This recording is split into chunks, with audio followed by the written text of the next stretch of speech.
Cricket का जादू जो है वो सर चढ़ के नौजवानों और क्रिकेट लवर्स पे बोल रहा है। और इस बार तो जो पाकिस्तान और इंडिया का हाई वोल्टेज टकरा होने जा रहा है, इसमें ज़्यादा दिलचस्पी है क्योंकि पाकिस्तान ने तो भारतीय टीम को मुस्तरद कर दिया था। जो भारतीय मुल्क का हाल है, उनकी क़यादत का हाल है, इस वजह से उनके गैर संजीदा रवैये की वजह से पाकिस्तान ने कहा हमने खेलना ही नहीं है। तो फिर उन्होंने आके तरले डाले और आके मिन्नतें की और जो अपना मुनसफ़ है सिफारिश करवाई आईसीसी से।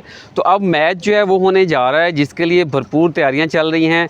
क्रिकेट लवर जो हैं वो मैदान में आए हुए हैं, खेल भी रहे हैं। उसके बाद जब मैच का टाइम आएगा तो वो खेलेंगे भी। मुख्तलिफ मशवरे दे रहे हैं। कोई कह रहा है कि अगर पहले बैटिंग हो तो पाकिस्तान को 200 से ज़ायद का टारगेट देना चाहिए। बाबर आजम को, सलमान अली आगा को, साइम अयूब को, तीनों को 50 से ज़्यादा स्कोर करना चाहिए और 1 या 2 को सेंचुरी लाजमी करनी चाहिए और विकेट पे स्टे करना चाहिए।